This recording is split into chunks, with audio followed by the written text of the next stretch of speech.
Good evening, ladies and gentlemen, and welcome to this third in the program of MS A to Z. I'm Trevis Gleason, and like many of you in our studio audience and many of you at home watching, I too live with multiple sclerosis, as Dr. Kraft said. Also, like many of you, I've faced my share of employment challenges with this disease. Now, luckily, today is one of those good days, and I just need my cane today. Of course, under all these studio lights, things may end up a little bit different by the end of the program. And for that reason, I hope that you don't mind, but I'm going to be taking a stool here while we chat for a moment, if that's all right. I may be a little limp by the end of the show, but that won't be for lack of an interesting topic, that's for sure. Here in the United States, we derive much of our identities from our employment. Think about conversations at a cocktail party when you meet someone new socially for the first time. And what do you do? Is one of those first questions we seem to ask of one another. What if what we do, if it defines us so much and how much society thinks of us and how they view us? What if it's no wonder then that when something like MS threatens our identity, our work identity, that we panic? Well, tonight we're going to address many of the general questions of MS and employment. We'll talk about everything from how a diagnosis can change our perceptions of ourselves and of our abilities, to some real-world aids that can keep us in the employment game, even when MS makes it more difficult to play that game. Now, a vast team of professionals, all acting as a volunteer basis, have helped us put this program together, and we hope that you will find it beneficial. We've consulted with hundreds of people who are facing, or fear facing the challenges that we'll be discussing here tonight. But we all know it's not all about the fears. We'll also talk about successful avenues which can be navigated to make the most of our employment future, even with MS sticking its nose in our business. We'll be taking live questions from our studio audience, and we'll also invite you watching at home to join in the conversation by emailing us your questions as the program progresses. We hope to answer as many of these questions during the program as possible. Now, it should go without saying, but let me say it here, and remember all of us, that it would be neither prudent nor appropriate for our panel of guests to answer any medical or legal questions pertaining to a person's specific situation. For those, we'd suggest you speak to your own doctors and, when necessary, retain legal counsel. Now, that said, I think that we'll all learn a great deal about employment and MS tonight. If you'd like to submit a question for our panel, you can do so by emailing us here in the studio at msnorthwest@nmsswas.org. Again, and that address should be on the bottom of your screen now. It's msnorthwest@nmsswas.org. And we'll get to as many of your questions as possible tonight, but we also know that we cannot get to everyone's. If you submit your email address along with your question, we'll have one of our professionals get back to you with an answer. How's that for a commitment? So, I keep saying that we'll try to get to everyone's questions, and here I am, wasting time. So let's get to this show. Shall we get it rolling?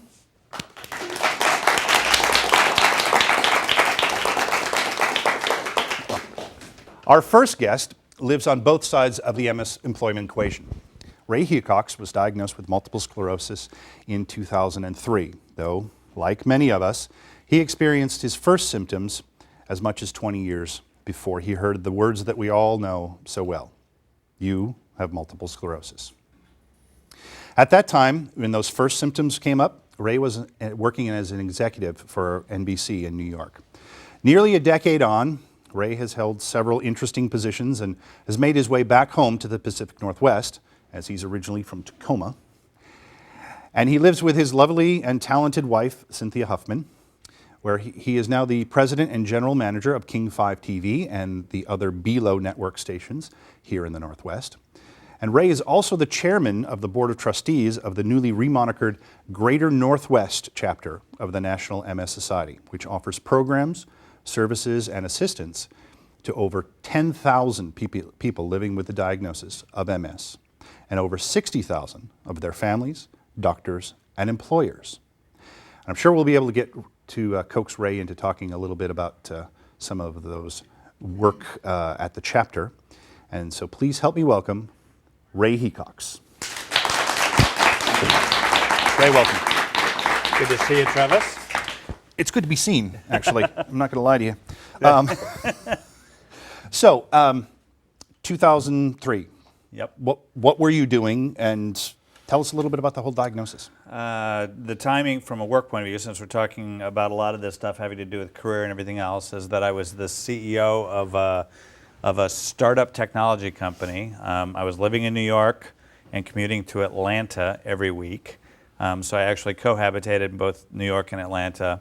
And I had a pretty serious episode, which made it almost impossible to walk until I got on steroids for a little while, and the episode abated, so that I began to recover some of my mobility and was able to start to cope with things again. And how long did it sort of knock you out for that little bit? Actually, that was the most significant single event, and I would say that I had trouble walking for a good 2 to 3 weeks. Yeah. Before I started to recover some of my mobility. Okay. But that's not the first symptoms. No, all right. So the first symptoms, you're working at NBC, and Yep. and that was a fairly long time between symptom and diagnosis. Yeah, actually the first time that I had symptoms and any kind of diagnosis was in the mid-90s. And what happened then was that I was working at NBC. I was in for my regular NBC physical, and I'd been having sort of these strange things with my foot, dropping, tripping a little bit. I had some numbness in my legs and around my trunk. And I told my doctor that, and he was wise enough right from the beginning to say, you need to go see a neurologist. And he sent me to a neurologist. The problem is that I went through all the typical MS diagnosis stuff, MRIs starting from the head and working all the way down. And at the beginning, they couldn't find any evidence of anything until they got to my lower spine. And so the first diagnosis wasn't multiple sclerosis, because none of the really more typical multiple sclerosis diagnoses looked right. So it was diagnosed as transverse myelitis, which is a single occurring demyelination. And that's how it began. But the gap from 95 to 2003 was pretty much free of anything. So did any of that numbness, those little things, continue? A little bit, and the drop foot stayed. It never really went away, along with the numbness in the feet and the toes. But other things abated, and then never really were significant. All right, and then we fast forward to diagnosis, and Yep. now you're with a startup company at a fairly high level, I'm guessing. What changed? And we'll start with professionally. What changed? Well, it's interesting to, my case, I don't know if it's typical or not typical. I think you and I have talked many times about the fact that there is no such thing as typical when you're talking. Boy, don't we all want to be normal? Yeah, when you're talking about multiple sclerosis, but there's probably no typical in life either, because everybody has a whole bunch of different things going on. I was the CEO of a startup company that began in 2000. So anybody who's sort of conscious of the timing knows that was at the end of the bubble, and it was a technology company. So the fact is there was a lot going on from a business point of view.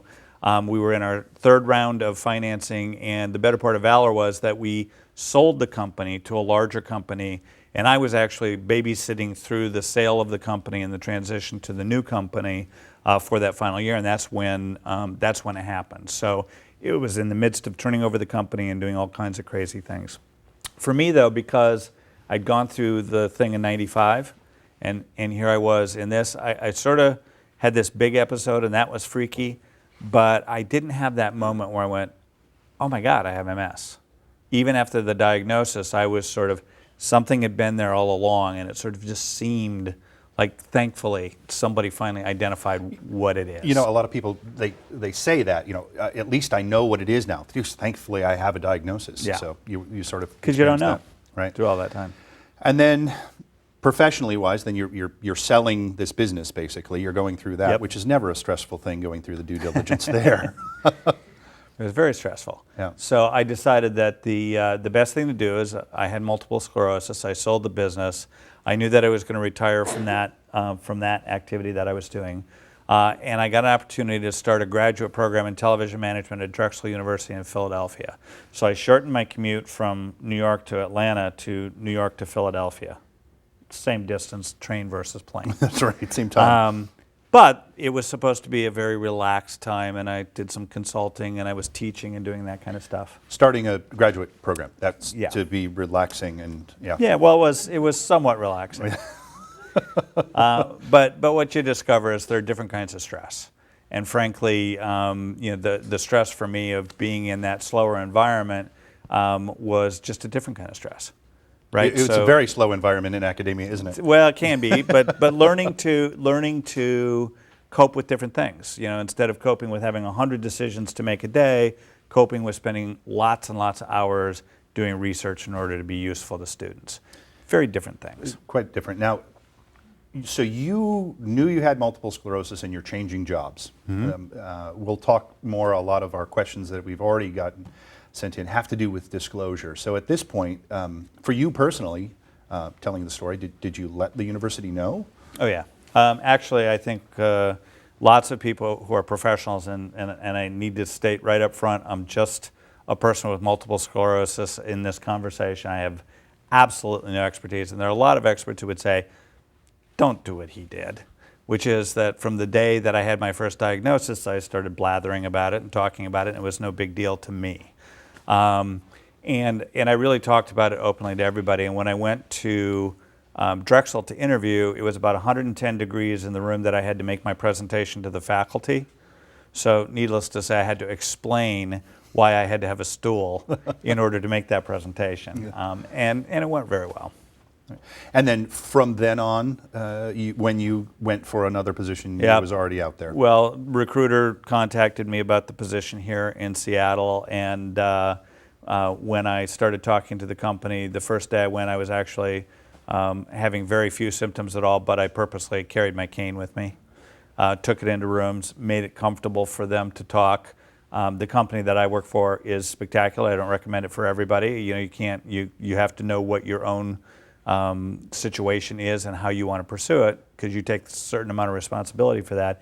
In my case, I explained to them that the cane was for multiple sclerosis, and that was the last conversation that we had about it, and they hired me. So, I'm fortunate in that respect. Very fortunate. We'll get certainly into that a lot later in the program about how fortunate that is. And you're not typical as far as employees go. I mean, you're certainly at the upper echelons of management, et cetera. Some would even say that you're a pillar of society, I've heard.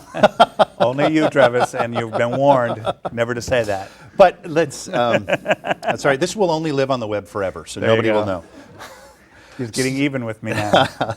But now, as an employer, how has MS affected the way that you manage people and how you run an organization? Well, has it? Yeah, I think it has in a big way. I think the first thing is I'm lucky I work for a company, Belo Corp, that owns King Broadcasting. It is a very open company and very positive about the way that it deals with people. It's part of we have strong values, and it's part of the value system. So that's the easy part. The second part of it is, I can't hide it. I'm either on crutches or I'm in a scooter, and you'll get to see both of them tonight. But the fact of the matter is, people see it, and my reaction in the environment is to make it go away. Everybody sees it the first time they see it. They're around me a few times. They understand about it. They get to ask about it, and then we just do our thing.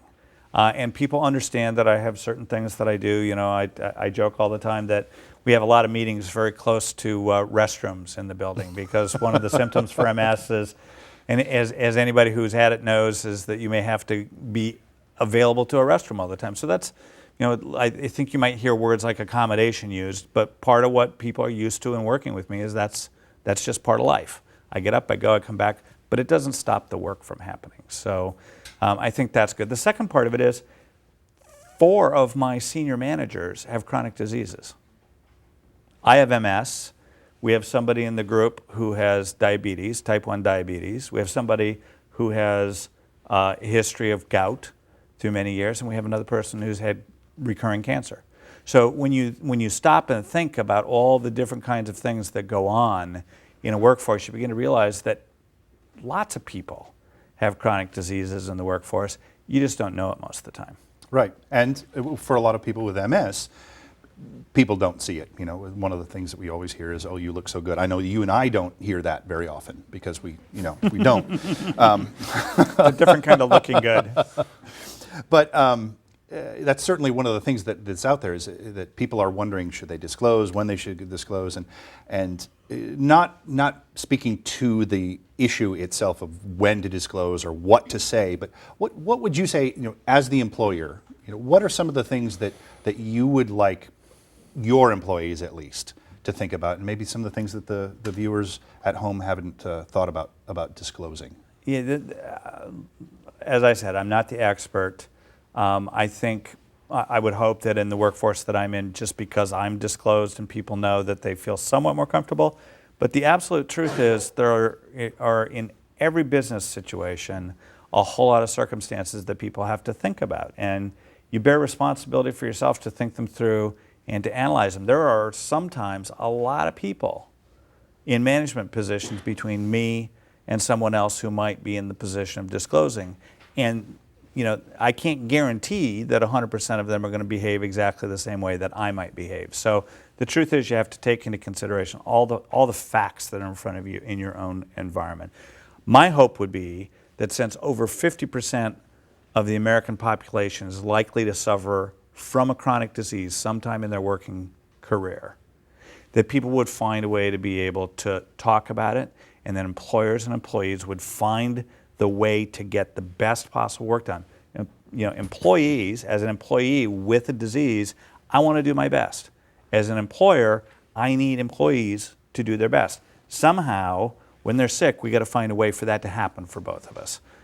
That's complicated. It takes a lot of work, but it's the thing that's going to make people the most successful. And I talk to a lot of business groups, and the most important thing is, from a business guy to other business people, is do everything you can to remember that the people who you are respectful of and support in the workplace are going to be the most loyal to you and to your company, and that's a desirable thing. So, is that part of the corporate culture that you have felt going into positions and that you try to foster then? For me, I've been lucky and I've been in those positions. I absolutely have witnessed environments that are not like that at all. Right. I could go back to earlier times in my career in places that I worked where I would absolutely probably have not been instantly willing to disclose because of the environment I was in. And what would one thing for employers who are watching, et cetera, what would be one thing that you would say to help create that culture? Discussion, openness. You can't really put yourself in a position where you encourage people to do something they're not comfortable with doing. I don't want to give any of the sort of the legal advice you're going to hear from some folks later in this, I think, who are much more skilled than me. The thing is, we preach an open environment so that people have a chance to talk about it. And once you're comfortable, you should approach the right people, the people that you're comfortable with, that you've got a relationship with. Sometimes that's an HR department, where you have some security in talking to somebody who's not your direct boss, and they can advise you in those kind of situations. Lots of different choices, and I think as tonight goes on, we're going to hear a whole bunch of different situations, and some very negative ones. Right. Some very negative. We're not wearing rose-colored glasses Absolutely tonight. Not. When you do speak to employers that are out there, what are you hearing that they might want to know from the MS community? What should they know? What are the questions they're asking you about how to be more open, et cetera? Well, I give you an example. I gave a talk about a year ago to a group of HR directors on behalf of the MS Society. And in that conversation, there were a number of HR directors who had a lot of questions, who were very responsive. But somebody came up to me after it was over and said, the hardest thing that we have to face is I don't know how we can create an environment where I could approach somebody. Because as the employer, you really are not in a position to approach somebody and say, gee, do you have? Or what's going on with that? And I think that genuinely there are plenty of companies that are looking for a way to handle it. They don't see it all the time. So much of it's hidden, so much of it's below the surface. And if you talk to enough people in my position, I think they just are naive or don't know about it. Well, that's okay. We're sort of naive on this side of the equation as well sometimes. Exactly. So, right now is not the best time out there on the employment scape by any means. People with disabilities who are looking maybe to get back in the employment scene or trying to switch jobs after losing their jobs. What's your impression, just generally? And I know you can only speak to the Seattle Pacific Northwest area a little bit, or possibly some in Texas as well, where you do a lot of work. Where I have to travel. Exactly. So you've extended your commute here, haven't you? Now they're going to not forgive me for that one. Go ahead. But just so. What is the landscape out there as you see it for people with disabilities who are looking to become employed or stay employed or change employment?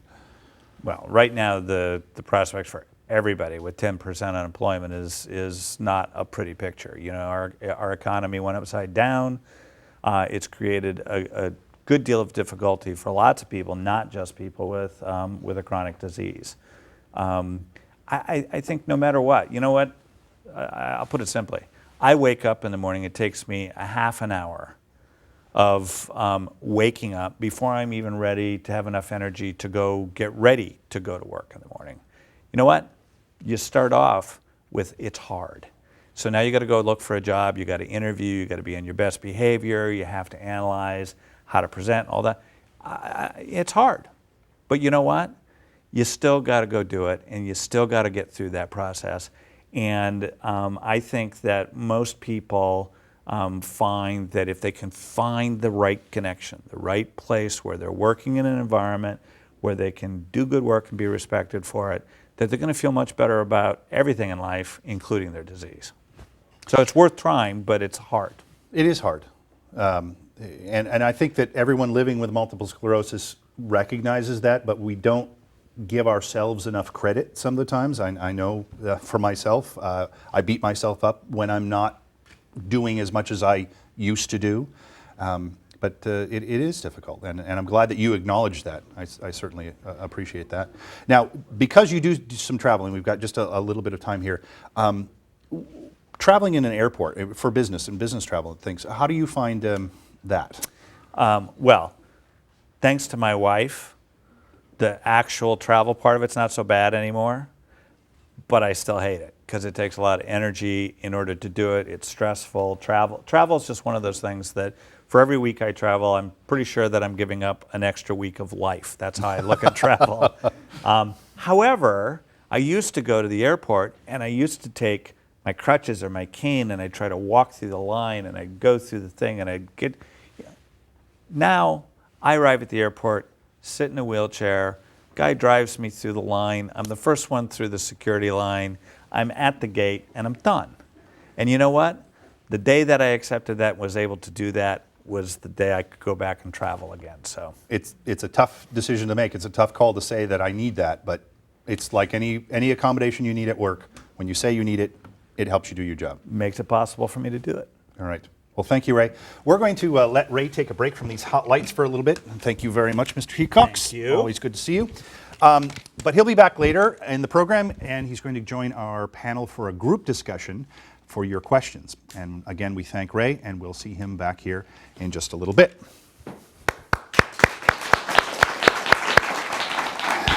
Our next guest is Dr. Kurt Johnson. And Dr. Johnson is a professor in the Department of Rehabilitation Medicine here at the University of Washington. He received his PhD in rehabilitation psychology from the University of Wisconsin at Madison and taught at Florida State University before coming to the UW in 1990. He teaches in both the Disability Studies program and the doctoral program in rehabilitation sciences. Dr. Johnson is also an active researcher in the areas of employment, technology, and disabilities. He's particularly interested with respect to his research in people living with multiple sclerosis. Dr. Johnson is the co-director of the Rehabilitation Research and Training Center on MS at the University of Washington. Try saying that 3 times fast. Please help me welcome Dr. Kurt Johnson. Kurt, good to see you. So, thank you for commuting a long ways from your office down here to the studios at the University of Washington.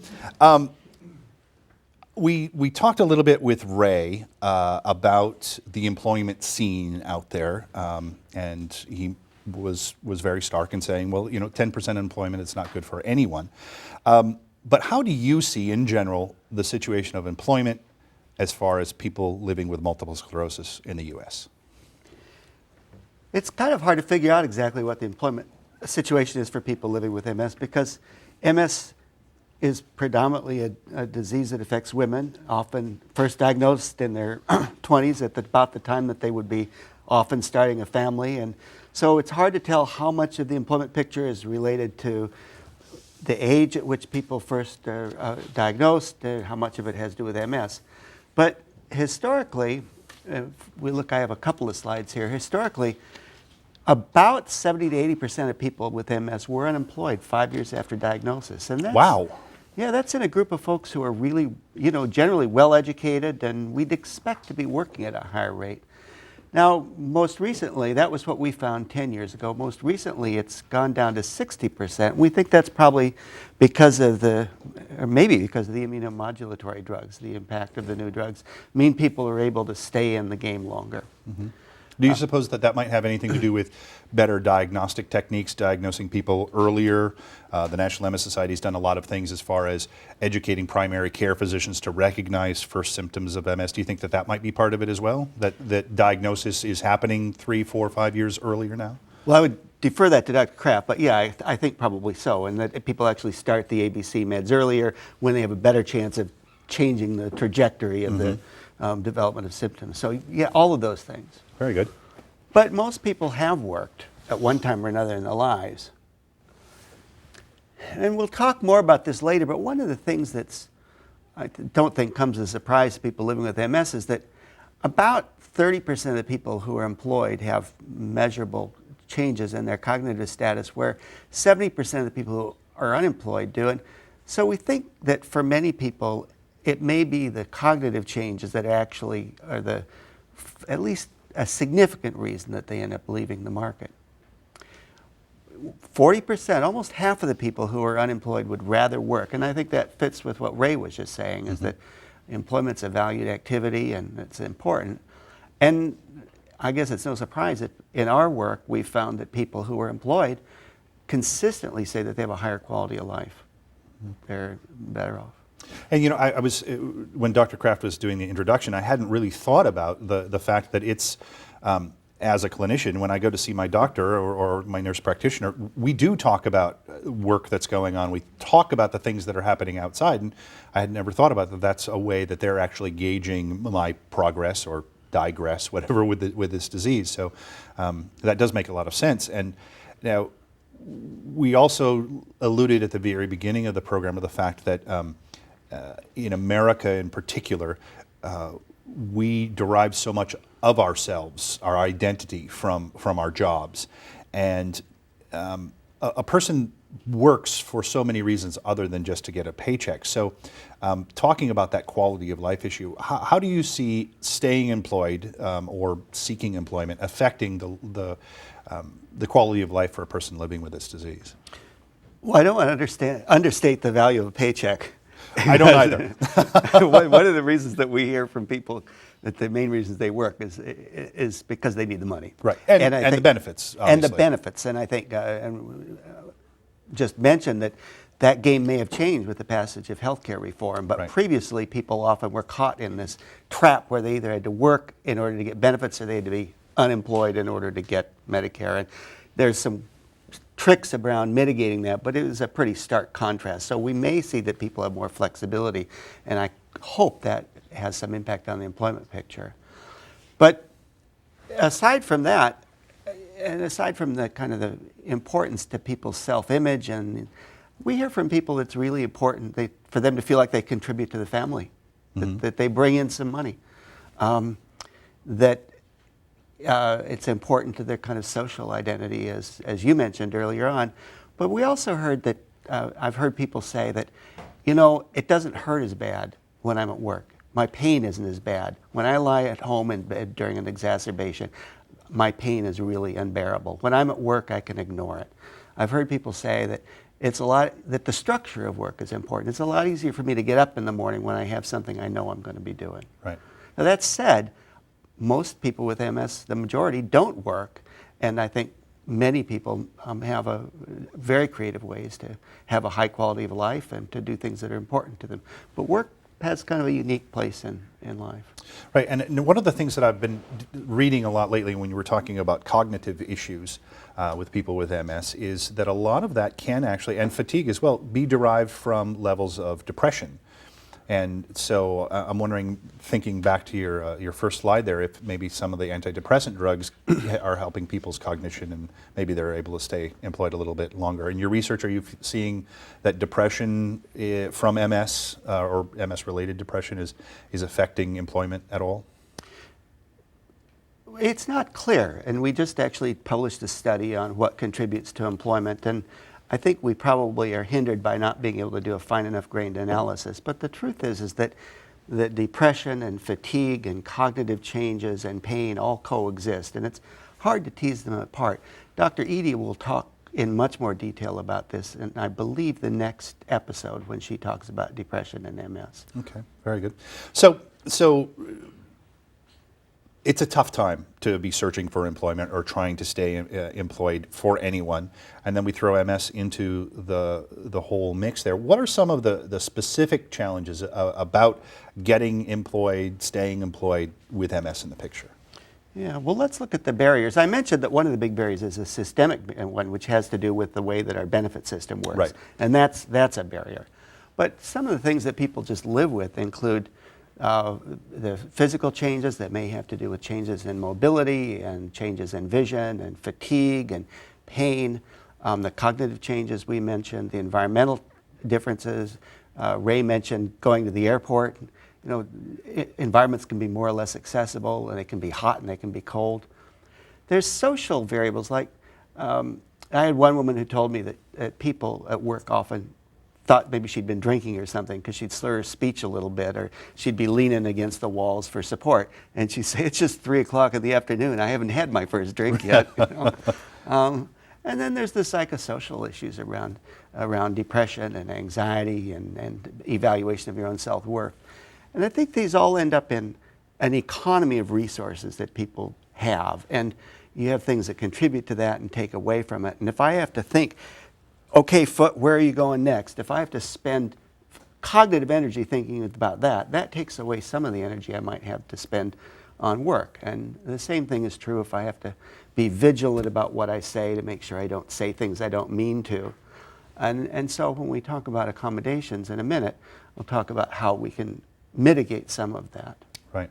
And there are so many different symptoms to multiple sclerosis, and then so many of those symptoms can affect so many different aspects of a job, and obviously our economy goes everything from manufacturing and delivery to service, so I mean it can affect everyone differently, and it can affect all of us in our jobs differently. So what can people do who are experiencing symptoms to stay in their jobs as their MS progresses? Yeah. Well, I think the first bit of advice is don't quit. Well, that would help staying employed, yes. One of the things that we see is that when people have an exacerbation, often, everybody's scared at times when you have a significant exacerbation, and often people may think, I just got to get out of work, it's too stressful. Right. And so our advice is, don't do that. Sit tight, stay the course, wait till things calm down when you can make an informed decision and really think through what the future is. Right. And that leads us to the second point. And the second point is that it's important to be strategic and think over the long term about what kinds of accommodations you're going to need, what kind of resources you have, and realistically about what the changes may be in your MS as you go. And you talked about accommodations, and you teased it very well yourself there. So what are some of the typical accommodations that people need to ask for, maybe are afraid to ask for, but once they do, I always use the analogy of most of us wait about 30% too long to use an assistive device. You know, we struggle wall walking and furniture walking and not taking a walk down the block. and then eventually we'll use a cane, and we realize we can walk 3 blocks with a cane, and we have that barrier in our heads. But what kind of accommodations seem to work in the workplace? Yeah.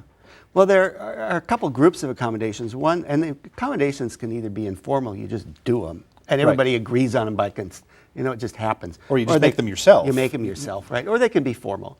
And Andrea will talk a little bit more about the mechanisms for formal ones. But one kind is about the process or kind of the conditions of employment. So that one woman that I know had a lot of difficulty. She got fatigued concentrating, and she had a job that required a lot of concentration. So she'd come in at 4:30 or 5 in the morning and do the tough stuff before people came in and distracted her and before she got fatigued. And then she'd do the routine kinds of things later on in the day and go home early. Another example is that people may need to nap or break up the activities of the day and kind of recharge their batteries. And so they may do that by taking a power nap or relaxation or any number of kinds of strategies. But the idea is to take the top off that fatigue by intervening or resting or relaxing before you get so tired that you've lost it. Right. So you kind of don't get to pacing. that lay down or fall down state. Exactly. The other group of things have to do with kind of organizational strategies and that desk is significantly cleaner than mine at home. My desk is a disaster. And this is someone who was having more and more trouble concentrating and getting her work done. She took orders and worked on the phone. And with one of my colleagues, she was able to do a makeover on her office and reorganized everything. And you can see kind of from that picture how the flow of work moves from where the orders come in and the phone all the way over to where her fax and printer are. And it was just uncluttering that environment and organizing the stream of work was enough to make her much more efficient and reduce her fatigue. So that's kind of a simple kind of solution.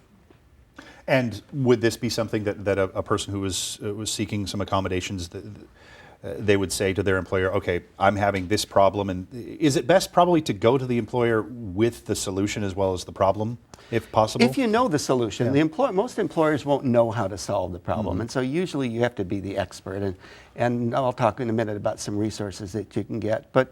And I think often the NS chapter can help with that. All right. But go ahead. But then there's another group of things that are there's a zillion ways to do this, but I'll just throw a few examples out. Is that a real number, a zillion? A zillion, absolutely. Okay. One of the best accommodations is your appointment book, your memory book, your day timer that you can put things in. And that works fabulously well. And then we have electronic versions of those. And the idea is can you automate some features of memory and organization so that you reduce the demands on your brain? And that's the biggest part of fatigue is too much brain activity going on to move your foot, like you said. That's part of what causes fatigue. Right. And if we're not experts in what we need, where can we go to find help with these employment issues? I know here at the university you're at a facility that obviously offers that, but where else? Well, I think people should start with their chapter of the MS Society. They have navigators. Yes, the MS Navigators, and we'll talk a little bit about that in a moment. Yeah, so. And because where to go for help depends on what resources you have. Do you have health insurance? Are you working? Are you not working? And they can help talk through. But the examples of the places are certainly, we provide that through the University of Washington Medical Center, through our neurorehabilitation program and our rehabilitation counseling service and our assistive technology service, as does Dr. Frazier, who's a colleague of ours in our department. But there's also the State Department of Vocational Rehabilitation, where people can get assistance with even keeping a job or getting a new job, and there's one of those in each state. All right. And the name of that organization again? In our state, it's the Division of Vocational Rehabilitation. All right, so it's something along that line in the Department of Labor, probably. All right, well, we just have a few seconds left, and so I want to ask you, if a person knows that they need certain levels of accommodation and might not necessarily want to disclose that they have MS going into a new job interview, et cetera, what might be a couple of strategies to kind of introduce those ideas? Well, we'll let Andrea talk about this disclosure piece, but some people find that they can be fairly generic about it's often easier to disclose that you have fatigue than you have cognitive changes, for example.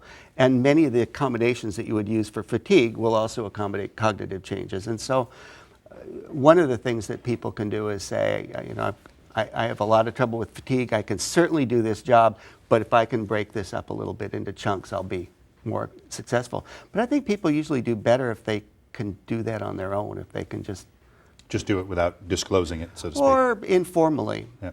Yeah. Very good. All right. Dr. Johnson, you'll be back to join us in our group discussion and for our questions. So I thank you very much, ladies and gentlemen. Dr. Kurt Johnson.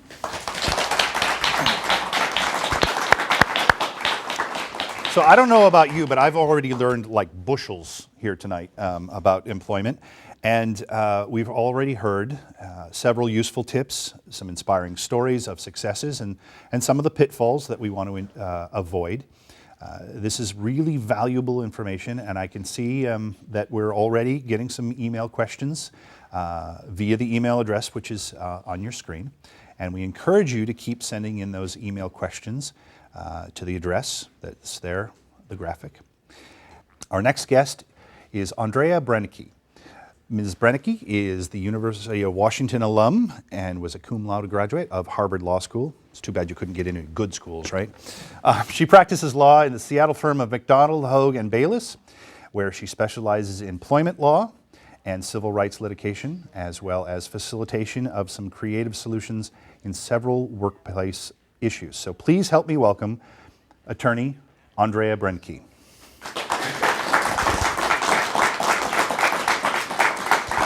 Thank you very much for being here and for putting up with, the first part of the program. I want to talk a little bit about, we've teased it a little bit earlier, the ADA, the Americans with Disabilities Act, and I'm wondering, what does that mean as far as employment's concerned? Okay.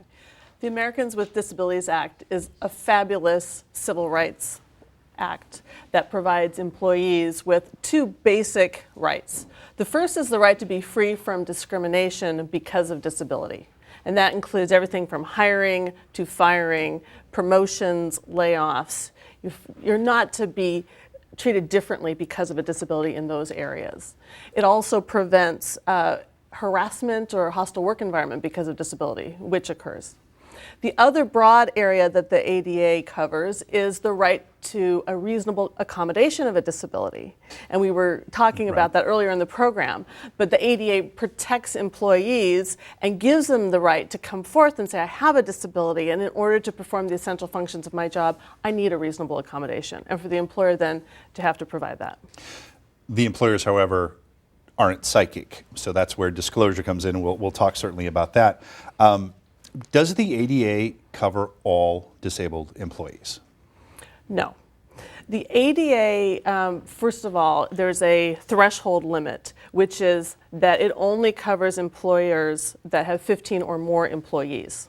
Okay, so it's larger employers. So the smaller employers are excluded. That said, there are often state or local laws that cover smaller employers. For instance, the Washington law against discrimination covers employers with 8 or more employees. Okay. Oh, all right.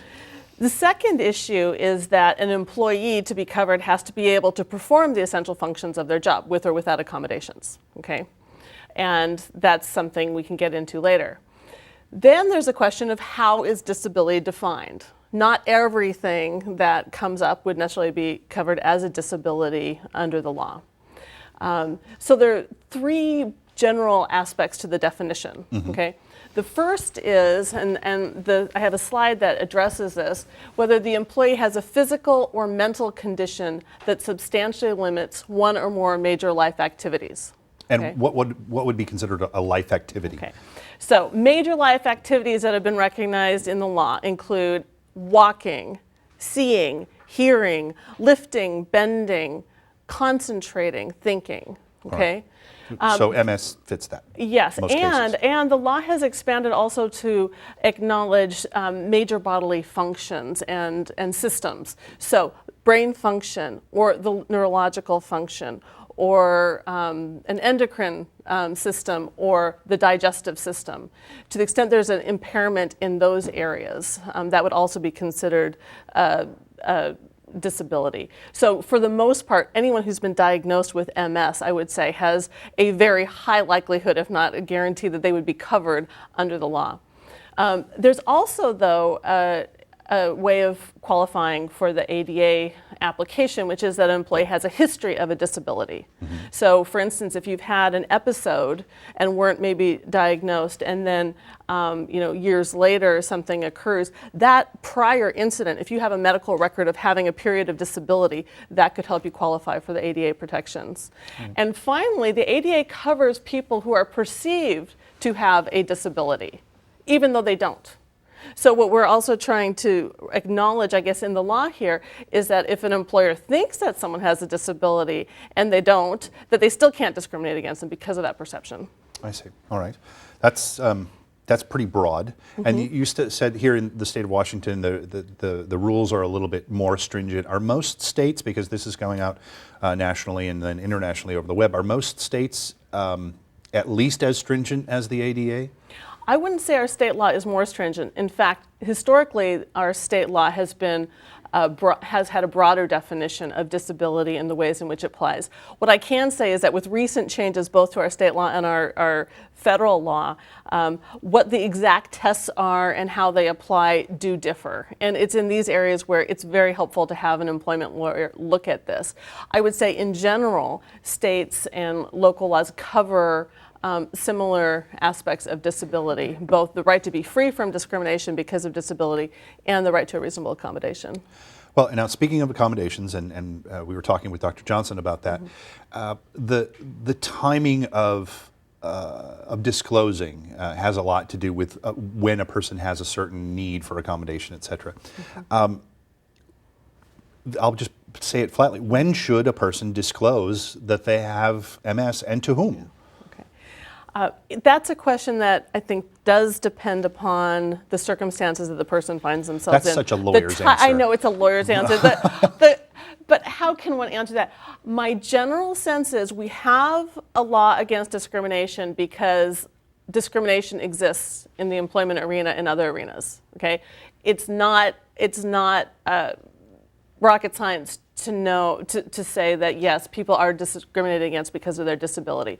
So a lot of people legitimately don't come out and disclose a disability because they are either fearful that they're going to be treated differently, or that they have a reasonable expectation they will based upon what they've seen their employer do. Sure. Okay, and I have a full-time job doing this kind of work because unfortunately people are treated differently because of their disabilities, and it's not something to take lightly. That said, you also don't have the right to an accommodation unless you disclose that you have some sort of disability and you need that accommodation. So it's a bit of a catch-22. Mm-hmm. And my advice to my clients is usually that you want to disclose at the point that you feel like you need an employer-based accommodation and before performance issues come up. Because if you're noticing that along the way your performance is slipping or you're unable to do something the way you did and you think that this is going to become an issue in your ability to stay employed, it's better to own where you are and to figure out creative solutions and to work with your employer as a partner to say, hey, you know what, I'm noticing that in this area I need an accommodation, and to do that affirmatively and powerfully. Yeah, that's not that easy. Well, it is and it's not. I think it's not easy, but I think in many situations, employers will take the cue from the employee. Mm-hmm. And we've seen modeled up here both by you and by Ray, very powerful people with disabilities. And if somebody's working in a work environment and they're a valued member of that work environment, just because they have a new diagnosis doesn't mean they're any less valued. And if they go into a situation and say, you know, this is the situation, I have a doctor's support for this, I've thought about how I can still remain the most productive employee I can, and they come to the table with a problem-solving mind, I've found that generally they feel more powerful in the process and that the success rate goes up. All right. Well, that makes a lot of sense. Mm-hmm. So then when going in to seek a workplace accommodation, legally, what's required then of the person living with MS? Well, the first thing I encourage my clients to do is to make sure they're working in conjunction with their health team. Okay? Because a reasonable accommodation, there's a slide on this just to remind folks, is a reasonable accommodation is any change in the work environment or in the way that things are normally done that helps a person with a disability perform the essential functions of their job. So sometimes it's physical, increasing the accessibility of a work environment, allowing a wheelchair or a scooter, changing the dynamics of the desk. Sometimes because of fatigue or the need to rest, as you were saying, it might be a modification of work schedules, an opportunity to take breaks or work from home, sometimes a change of assignments. Sometimes if a person has an exacerbation, they need a leave of absence from work altogether for a certain period of time. And finally, if accommodations don't seem to be working in that, you might need a transfer to another job. So depending on what the person's dealing with, having a medical professional working with them, knowing what their limitations are, knowing what their abilities are, brainstorming with them and providing the medical context for what they're asking for, you can have a written request for an accommodation that can go to an employer that will have some solutions built in with some suggestions for the accommodation. In terms of the process, I think there are really 3 points to think about when you're dealing with your right to a reasonable accommodation of a disability. And there's a slide on this one too. First of all, the employer doesn't have to provide an accommodation if doing so would cause an undue hardship for the employer. That's looking at things from a very general perspective. Who is the employer? How big are they? What are the financial and other functional requirements that the accommodation would require? It's a very fact-specific situation. And in most cases, I would say the undue hardship is one could argue about later, but let's not worry about that now because most of these accommodations are really quite simple and don't cost that much, okay? So in order to trigger the right to an accommodation, the employee has to provide notice of the disability and the need for the accommodation. And so usually this is where the medical piece comes in. You provide the nexus, if you will, between what the disability or the limitations are and what the job functions are, and therefore say, in this case, I'm having trouble doing this particular aspect of my job because of my physical limitations. My accommodation for that, I would suggest, would be the opportunity to do that work from a different location, do that work from home, be able to use my scooter, okay? Once the employee doesn't have to have the whole list of solutions. It's helpful, I think, to have some. What they really need to do is provide that notice and request the accommodation. What that does is it triggers a duty on behalf of the employer to engage in an interactive process with the employee. And often what that looks like is a request for information from medical providers. Often it provokes or it prompts a very formal job description, for instance, that has all the essential functions of the job and a request for information as to what is the diagnosis? What is the prognosis? Which of these, essential functions of the job do you need accommodations of, and what do you recommend? The law presumes this interaction between the employee and the employee's medical providers and the employer. And in the end, reasonable accommodations are those that can help the employee do those essential functions of the job. All right, well, that makes sense. It sounds a lot easier than it is, I'm sure. So what happens if a person just can't do the required tasks of that job anymore? Is the employer required to offer them another position within the company, or what happens then? So once an employer and an employee have exhausted accommodations of the same job, this is like, okay, look, it's not going to work, then the employee is entitled to a position, if it is open in the employer's business, that is a comparable job or less for which they qualify. And it is a right to move. You should get the presumption that you get that job if it's open. The employer doesn't have to bump someone else, and there's certain seniority rules and such that they don't have to violate. But generally speaking, if there's an open job and the employee qualifies for it, that transfer would be an appropriate accommodation as well. All right. And I hate to use the term if everything falls apart, but just as sort of our last question here, if everything does fall apart, what are we supposed to do if we're experiencing discrimination in the workplace, or if the employer won't make the accommodation? What do we do then? Okay. And that happens. I have seen employers who have actually terminated people shortly after they asked for accommodation. I've and I've seen things fall apart, and it's a horrible thing to live through. And my recommendation is you see an employment lawyer. You come to see someone like me and look at, bring forth all of the circumstances that happen, and we can analyze. Is this something that can be remedied through a lawsuit, or at least through notice to the employer that, hey, you know, disability laws apply here, what happened wasn't appropriate, please fix this thing or else litigation may ensue. So that's the other piece of my job. And what does that look like now? I mean, how are those cases faring? We've had quite a bit of success actually in that area. In fact, my office just tried a case against a local employer for a failure to accommodate a disability. And we're successful, and it was a almost $600,000 award for the employee for the losses he suffered, both in terms of his wage loss, his emotional distress, his exacerbation of his disability, and then there are other damages. Those stresses definitely can make the MS seem worse. So I don't think jurors have a lot of tolerance for employers who really refuse to engage in the accommodations process. What can get tricky is what is reasonable, who did what. If the interactive process broke down, is it the employee's fault because they got frustrated and walked away, or is it the employer's fault because they weren't being reasonable and they didn't come up with ideas? There are lots of disputes. It's not easy, but it's certainly worth enforcing your rights, because that's the only way these laws have any value or any meaning. All right. Well, thank you very much. That's informative, and we're definitely going to have a lot of questions for you as the program goes on. Well, thus far in the program, we've heard from Ray Heacox about his experiences with being diagnosed with multiple sclerosis and his successes as an employee with MS, and some of the issues he now faces as an employer with MS.